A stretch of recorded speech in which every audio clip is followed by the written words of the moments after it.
एक सिंपल सा सवाल। आपका फाइनेंशियल एडवाइज़र जो आपको म्यूचुअल फंड, इंश्योरेंस या पोर्टफोलियो एडवाइस देता है, उसकी इनकम कहाँ से आती है?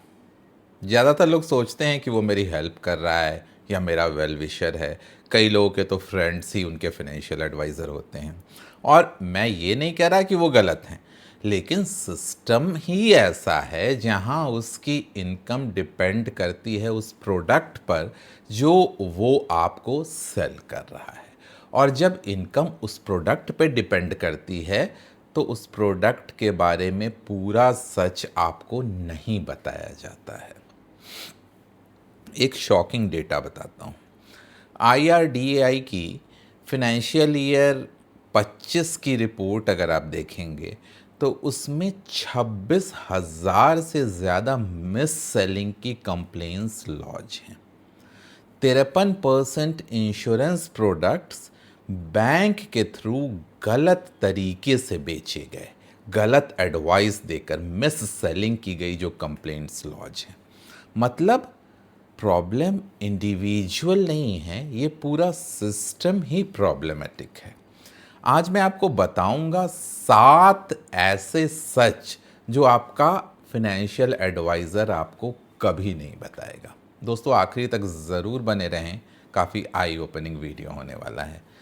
दोस्तों मेरा नाम है सौरभ सुमन और मैं हूं आपका पर्सनल वेल्थ गाइड और आप देख रहे हैं मेरा चैनल इन्वेस्टिंग विथ सौरभ। याद दिलाना चाहूँगा मैं एक सेबी रजिस्टर्ड इन्वेस्टमेंट एडवाइज़र नहीं हूँ, इसलिए कोई भी निवेश करने से पहले अपने वित्तीय सलाहकार की राय ज़रूर ले लें।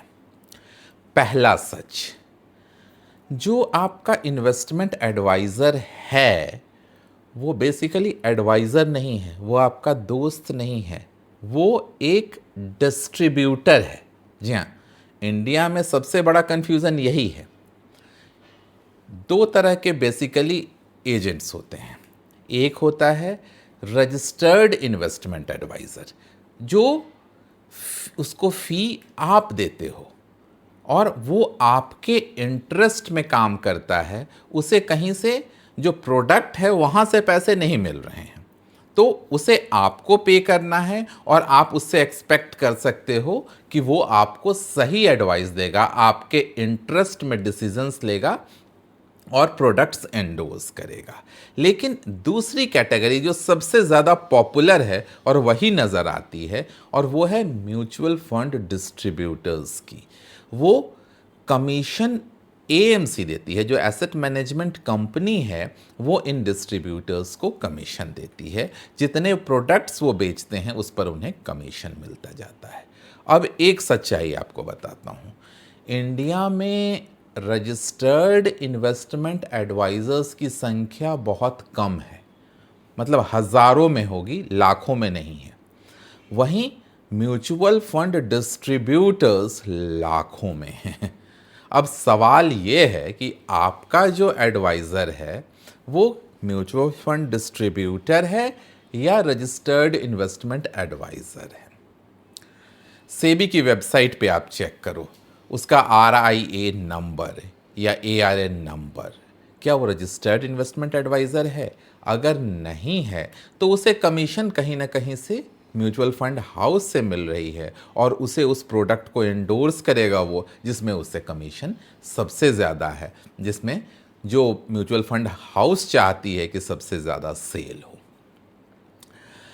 रेगुलर प्लान सबसे ज़्यादा जो सोल्ड प्रोडक्ट है कि उसमें same mutual fund, same portfolio manager, सारे स्टॉक्स उसमें सेम, लेकिन सिर्फ एक्सपेंस रेशियो का फ़र्क हो जाता है। और जिसकी वजह से अगर लंबे टाइम होराइज़न में देखें, अगर मान लीजिए सिंपल एक कैलकुलेशन आपको बताऊं कि अगर किसी ने 25,000 रुपये पर मंथ का SIP 30 सालों तक चलाया तो रेगुलर प्लान में उसे लगभग टेंटेटिवली मिलेंगे 6 करोड़ 30 लाख, और डायरेक्ट प्लान अगर करेगा वो तो उसे मिलेंगे 7 करोड़ 80 लाख के आसपास। यानी डिफरेंस 1.5 करोड़ का आ गया सिर्फ रेगुलर प्लान और डायरेक्ट प्लान के बीच में।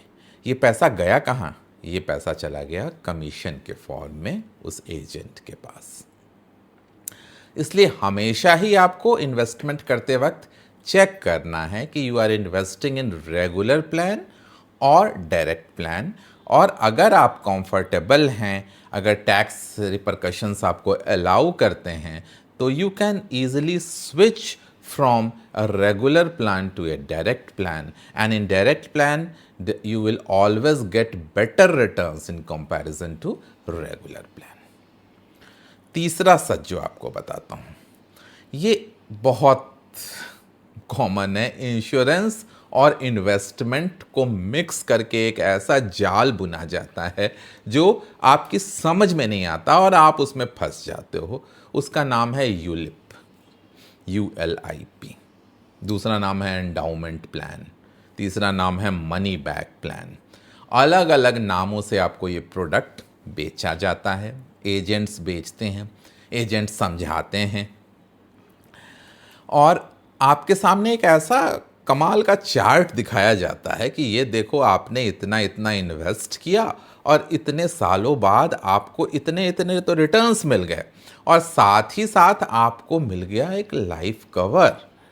तो दो डबल फ़ायदा। अगर आप सिर्फ इंश्योरेंस लोगे तो आपको कुछ नहीं मिलेगा, और यहाँ तो आपको पैसे भी मिल रहे हैं, यहाँ आपको लाइफ कवर भी मिल रहा है, तो इससे अच्छा तो प्रोडक्ट हो ही नहीं सकता है। और यही इतना कंफ्यूजिंग वो चार्ट रहता है कि अच्छे अच्छे पढ़े लिखे लोग भी उस चार्ट को नहीं समझ पाते हैं और उसके जाल में फंस जाते हैं।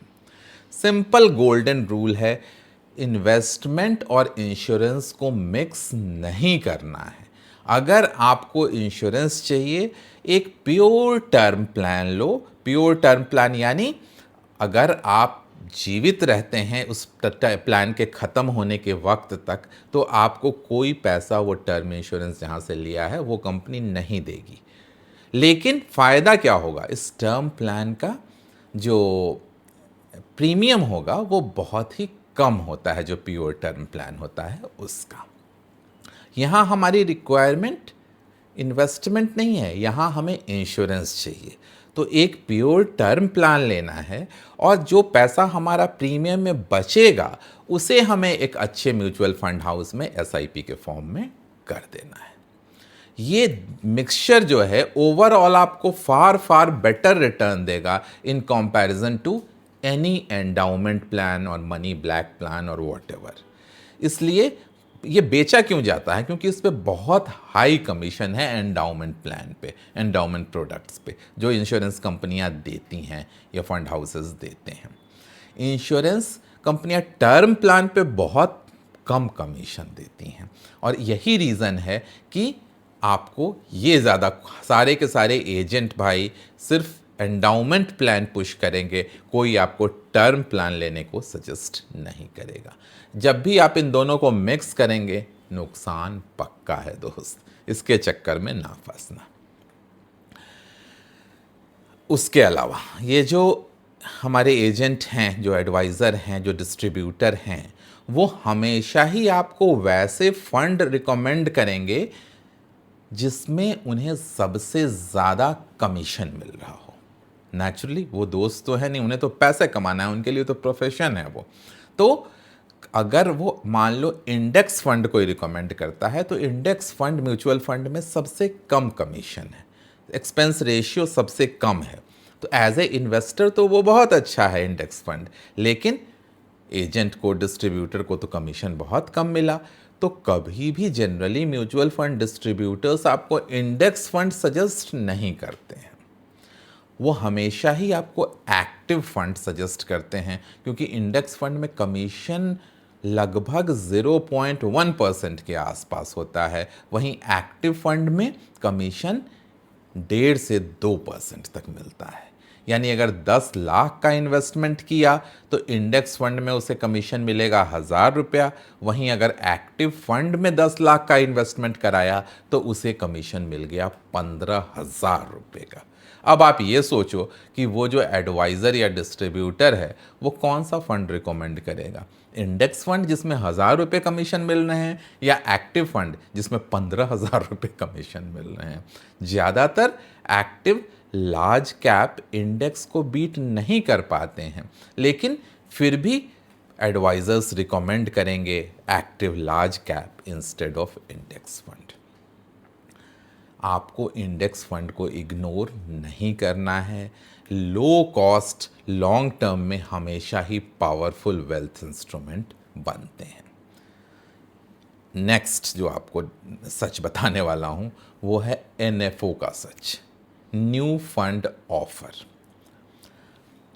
न्यू फंड ऑफर को ऐसे पैकेज करके मार्केट में लाया जाता है जैसे इससे बढ़िया प्रोडक्ट तो आज तक मार्केट में बना ही नहीं था। ये मतलब लाइफ टाइम अपॉर्चुनिटी है जो कभी वापस आएगी नहीं। कोई ट्रैक रिकॉर्ड नहीं, कोई हिस्ट्री नहीं, कोई रिटर्न नहीं पीछे का।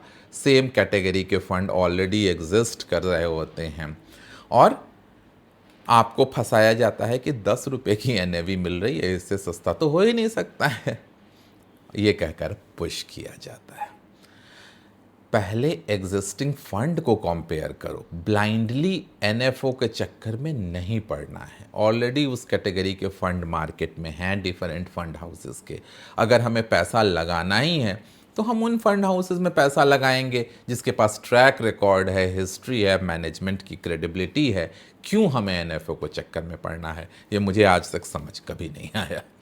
तो लेकिन उस पर भी फिर वही कमीशंस बहुत हैं, पुश किए जाते हैं। इसके अलावा अगला सच जो आपको बताने जाना हूं, जो ज़्यादातर लोगों के भरोसे को तोड़ेगा, वो है बैंक का सच। बहुत कम लोग जानते हैं कि बैंक भी एजेंट की तरह काम करता है और बैंक का जो रिलेशनशिप मैनेजर है, जिस पे आप इतना भरोसा करते हो, वो वक्त बेवक्त आपको फ़ोन करके पूछता रहता है कि कोई परेशानी तो नहीं है सर, आपको बैंक अकाउंट ऑपरेट करने में किसी तरह की दिक्कत होगी तो बताइएगा।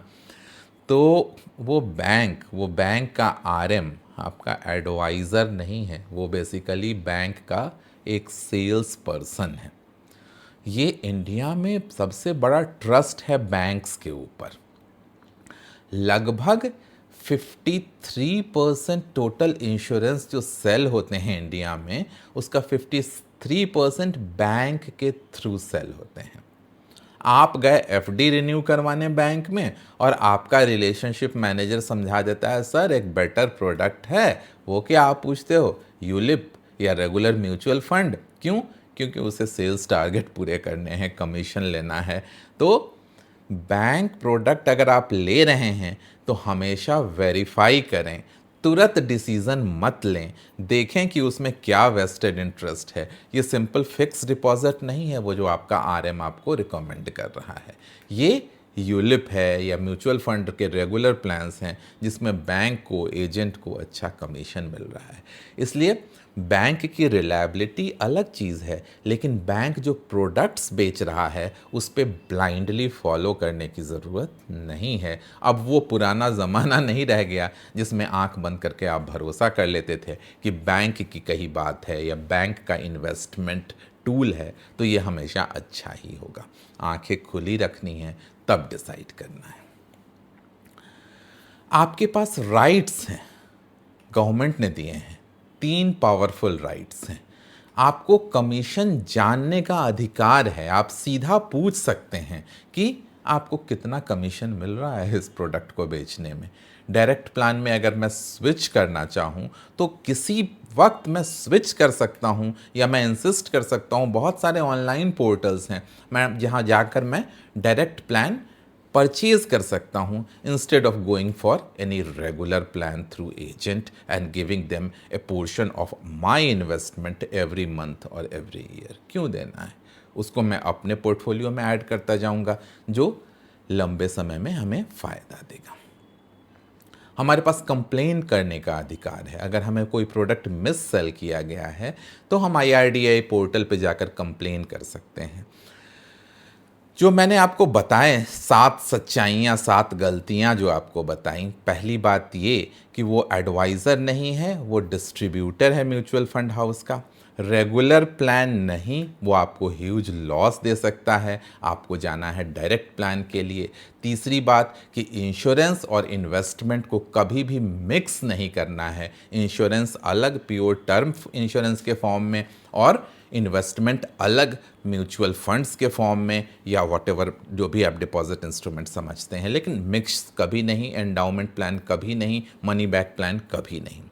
हाई कमीशन जिस प्रोडक्ट में मिलेगा, एडवाइज़र आपको वही फंड को बेस्ट कहेगा, इसलिए उस ट्रैप में नहीं फंसना है। आपको खुद से रिसर्च करना है, किसी के कहे पे ब्लाइंडली रिलाई नहीं करना है। एनएफओ के ट्रैप में नहीं फंसना है। हमेशा ही वैसे फंड हाउसेस में जाएं, वैसे फंड्स में जाएं जिनके प्रूवन ट्रैक रिकॉर्ड है। अगला कि बैंक का आरएम वो बेसिकली आपका कोई बहुत बड़ा हितैषी नहीं है, वो एक सेल्स रोल में है, वो एक सेल्स पर्सन का काम कर रहा है जिसके ऊपर बैंक्स के प्रोडक्ट्स बेचने का टारगेट थोपा गया है। इसलिए अपने राइट्स यूज़ करें। कहीं भी प्रोडक्ट्स आपको मिस सेल किए जाते हैं, आवाज़ उठाएं, कंप्लेन करें। आपके पास बहुत सारे अधिकार हैं। आंखें खोल कर रखें, वरना कब आपके जेब से पैसा निकाल लिया जाएगा और आप खुशी खुशी दे देंगे, आपको पता ही नहीं चलेगा। दोस्तों, ये वीडियो किसी इन्वेस्टमेंट एडवाइज़र के खिलाफ नहीं है, ये सिस्टम के बारे में है। सिस्टम की लूप होल्स और किस तरह सिस्टम एक इनोसेंट एडवाइजर इन्वेस्टर को एक्सप्लॉयट करता है, ये उसके बारे में है। बेसिकली जो एडवाइज़र्स हैं वो तो अपना काम कर रहे हैं, क्योंकि उनकी ये नौकरी है, उन्हें नौकरी चलानी है, वो मजबूर हैं। लेकिन हम तो नहीं, हम तो आंखें खोल कर रह सकते हैं। तो सिर्फ एडवाइज़र जो है वो इंसेंटिव की वजह से अपने प्रोडक्ट्स बेचना चाहेगा, वो आपका इंटरेस्ट कम देखेगा। आपको अपना इंटरेस्ट खुद देखना है। आज का होमवर्क दे के जाता हूँ आपको। चेक करो अपने म्यूचुअल फंड्स रेगुलर हैं या डायरेक्ट, और अगर यूलिप है तो रिटर्न्स एक बार कैलकुलेट करो और कंपेयर करो कि अगर आपने इंश्योरेंस लिया होता प्योर टर्म तो आपने कितना प्रीमियम दिया होता, और उसी वक्त रिमेनिंग अमाउंट का एसआईपी किया होता तो अब तक कितना रिटर्न आ गया होता। ये कंपेयर करना और फिर कमेंट बॉक्स में लिख कर मुझे बताना, मैं रिप्लाई ज़रूर दूंगा पर्सनली आपको इस बारे में। बाकी ब्लाइंड ट्रस्ट कभी मत करो, स्मार्ट इन्वेस्टर बनो, तभी आपको लॉन्ग टर्म में वेल्थ बना पाएंगे। इनमें से कौन सा सच आपको पता था और कौन सा नहीं, कमेंट बॉक्स में लिख कर बताना। और क्या आप अभी तक कोई इसी ऐसे व्यक्ति के ऊपर ब्लाइंडली भरोसा कर रहे थे जो कि आपको गलत एडवाइस दे रहा था? ये वीडियो सिर्फ एजुकेशनल पर्पस के लिए है। किसी एडवाइज़र, किसी बैंक या किसी इंस्टीट्यूशन को टारगेट करना हमारा उद्देश्य नहीं है। सिर्फ इन्वेस्टर की आंखें खोलना हमारा उद्देश्य है। जल्दी ही मिलेंगे किसी नए वीडियो के साथ। तब तक सौरभ सुमन साइनिंग ऑफ।